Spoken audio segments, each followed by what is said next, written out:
Salve Regina, Mater misericordiae, vita dulcedo, estes nostra salve. The Lord be with you.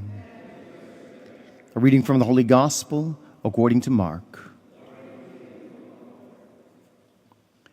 Jesus began to speak to the chief priests, the scribes, and the elders in parables.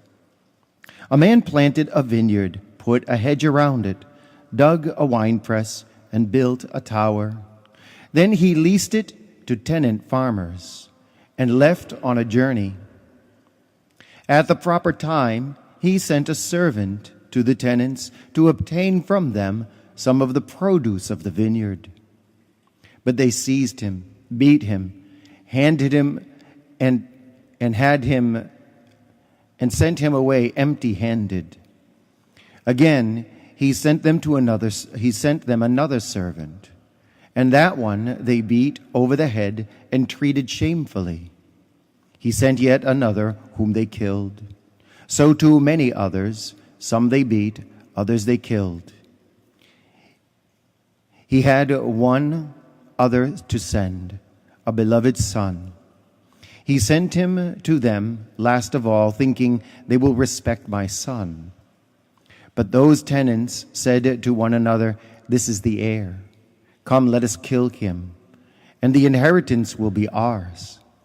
So they seized him and killed him and threw him out of the vineyard. What then will the owner of the vineyard do? He will come, put the tenants to death, and give the vineyard to others who have you not read in the scriptures the passage, the stone that the builders rejected has become the cornerstone. By the Lord this has been done, and it is wonderful in your eyes. They were seeking to arrest him, but they feared the crowd, for they realized that he had addressed the parable to them. So they left him and went away. The Gospel of the Lord.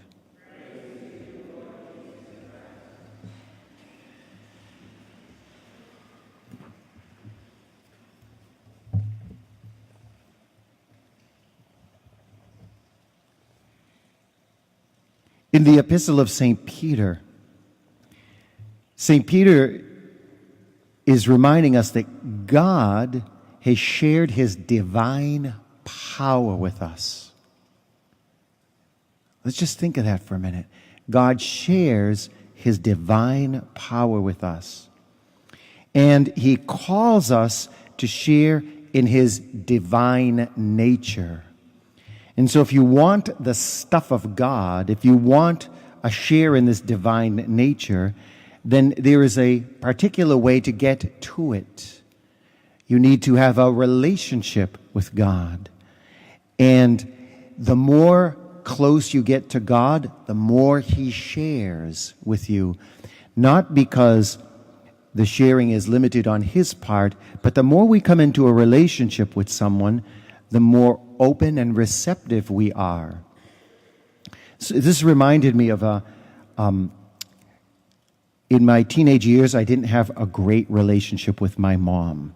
Let's just say that most of her gray hairs were because of me. That's a mild statement. Nevertheless, when I got into college, I had a course schedule that I was around early in the morning. I didn't have class till, say, 10 o'clock or something. And I would have coffee with my mom, and I got to know her. And all of a sudden, I got to know that there was this wise woman in the house all the time that I never realized was there. And I developed a marvelous friendship with her. And there was a beauty about the wisdom that she had that in many ways became good guidance for me in coming to my vocation. And yet, without a relationship with her, that would have never been discovered. And this is what St. Peter is calling us to enter into a relationship with God. Whereas the characters in the gospel, they are doing something akin to what Adam and Eve did way back in the garden. They've got everything. They've got this great vineyard, and then they decide they're not happy with what's being given to them and the beauty of the gift. Instead, they conspire to take what they want. It's back to that fruit. I want it, and I'm going to take it, even though someone wise, much wiser than me, is telling me that that is not going to help me to have the gifts that he wants to give me. And so we take it on our own. It's a type of thievery almost.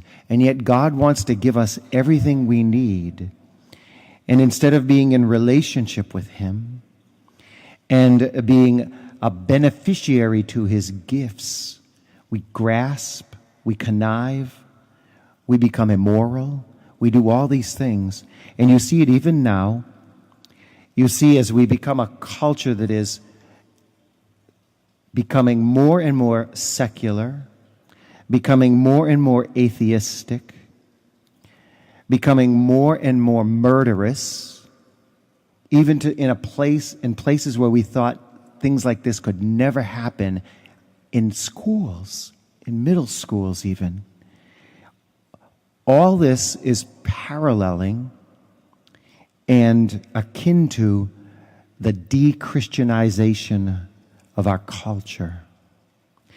When God and all his gifts are pushed out, love, peace, mercy, generosity, kindness, when all these things are pushed out, there is a void that leads to evil, grasping, conniving, taking, viciousness, bickering, slandering, to the point now where what we know as virtue is called vice, and that's what we're seeing. We're seeing a society more and more filled with vice, and the proponents of vice see us as the real vicious people in the world. It's interesting. And so, eventually, the master comes to the vineyard. And he calls his servants to acceptance. It's interesting in this passage, okay? You might think that Jesus is proposing a cruel fate, and yet he sends countless servants to tell the vineyard tenants, this is what I need from you if you want to have a good vineyard. And he continues to reach out to us. He's incessant in his plea for mercy. And so we, in response, must turn to God with a desire for a life of devotion. And now we become agents of change in society and return the vineyard back to its owner, beginning in our own hearts. Regina Celi, letare, alleluia, qui aquam meruisti portare, alleluia, resurrexit sicut dixit, alleluia.